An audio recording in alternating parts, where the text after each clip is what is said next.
Kalau kita tidak mendengar, maka tidak bisa mengerti dan tidak bisa mengikuti siapakah Yesus Sang Mesias ini.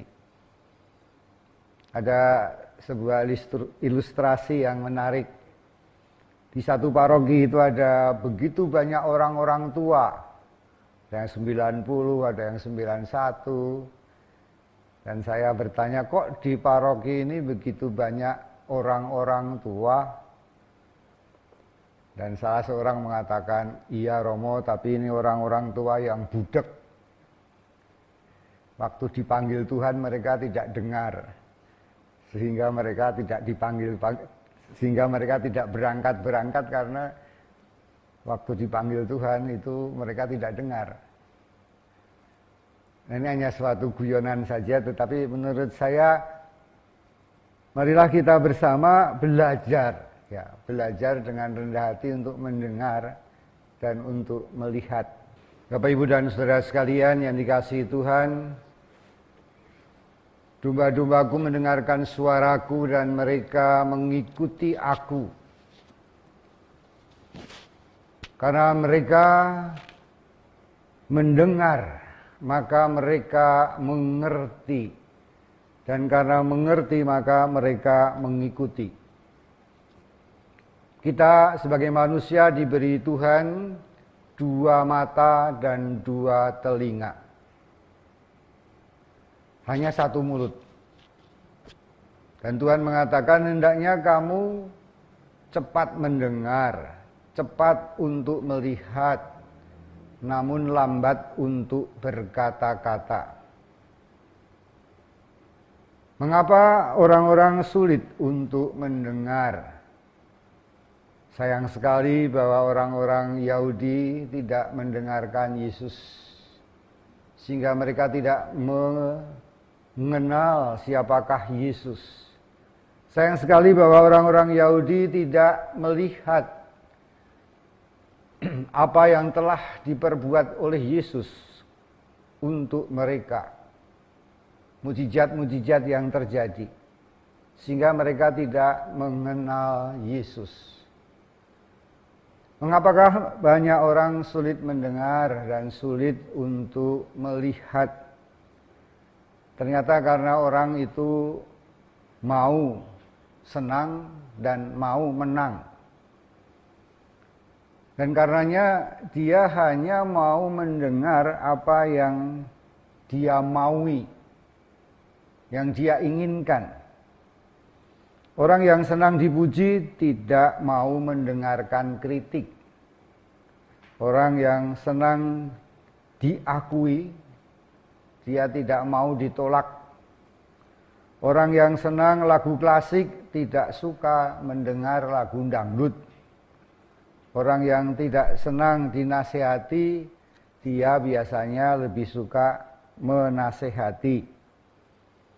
Orang lebih suka didengarkan daripada mendengarkan. Demikian juga dalam melihat, apa yang Anda lihat adalah apa yang Anda sukai. Kalau Anda pergi ke mall, apa yang Anda lihat? Begitu banyak yang bisa dilihat, tetapi Anda hanya tertarik pada hal-hal yang Anda senangi, yang Anda cari. Sehingga jelaslah di sini bahwa mereka tidak mendengar dan tidak melihat karena mereka tidak mencari dan tidak tertarik. Dan inilah kesombongan manusia. Kesombongan manusia adalah bahwa dia ingin senang, ingin menang, ingin dikagumi, semua berpusat pada dirinya sendiri. Lebih mau melakukan kehendak pribadi daripada melakukan kehendak Tuhan. Sehingga dalam banyak doa sesungguhnya kita sedikit banyak memaksa Tuhan untuk melakukan kehendak kita. Kita memaksakan kepada Tuhan apa yang kita inginkan. Dan banyak orang yang kemudian kalau keinginannya tidak diikuti kemudian ngambek, marah, mutung, dan akhirnya dia tidak pergi ke gereja lagi, dan seterusnya. Bapak, Ibu, dan saudara sekalian yang dikasihi Tuhan, kalau kita tidak mendengar, maka kita tidak mengenal. Kalau kita tidak mengenal, maka kita tidak mengerti. Kalau tidak mengerti, maka kita sesungguhnya tidak mencintai. Ada peribahasa yang mengatakan, tak kenal maka tak sayang. Sehingga kalau kita dikenal orang, kita merasa dicintai oleh orang itu. Kalau kita tidak mencintai, maka kita juga sulit untuk bersatu dengan Tuhan. Kalau kita tidak mendengar, maka tidak bisa mengerti dan tidak bisa mengikuti siapakah Yesus Sang Mesias ini. Ada sebuah ilustrasi yang menarik. Di satu paroki itu ada begitu banyak orang-orang tua. Ada yang 90, ada yang 91. Dan saya bertanya, kok di paroki ini begitu banyak orang-orang tua? Dan salah seorang mengatakan, iya Romo, tapi ini orang-orang tua yang budek. Waktu dipanggil Tuhan mereka tidak dengar. Sehingga mereka tidak berangkat karena waktu dipanggil Tuhan itu mereka tidak dengar. Nah, ini hanya suatu guyonan saja, tetapi menurut saya marilah kita bersama belajar. Ya, belajar dengan rendah hati untuk mendengar dan untuk melihat. Sehingga kita hari demi hari mengenal siapakah Tuhan yang kita sembah itu.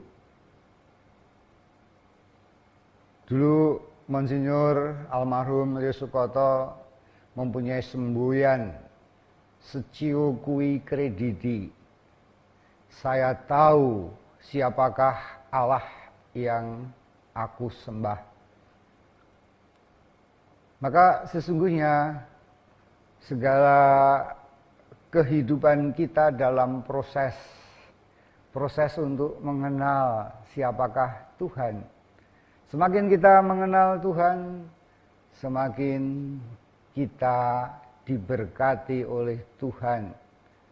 Semakin kita mengenal bahwa Dia mengasihi, semakin pula kita dipenuhi oleh kasih.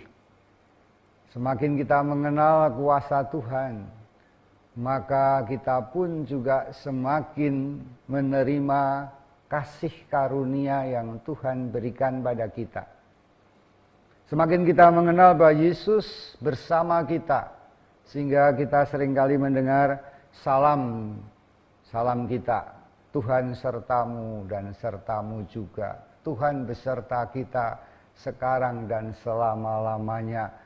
Tuhan bersama rohmu. Dan inilah yang kita ucapkan. Sungguh-sungguh Allah bersama kita karena Dia bangkit.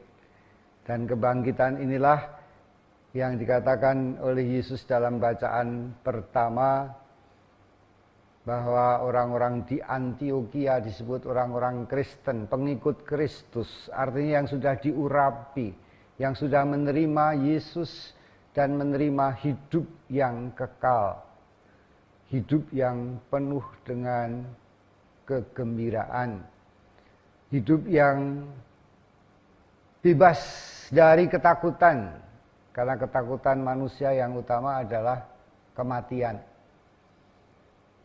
Kalau kita tahu bahwa kita menerima hidup yang kekal, maka kita akan bahagia karena kita kekal sekarang dan selamanya tetap hidup karena Kristus. Inilah kabar gembira. Maka Bapak, Ibu, dan saudara sekalian, marilah kita bersama memuji dan meluhurkan Tuhan. Kita akan berdoa dengan syahadat iman kita.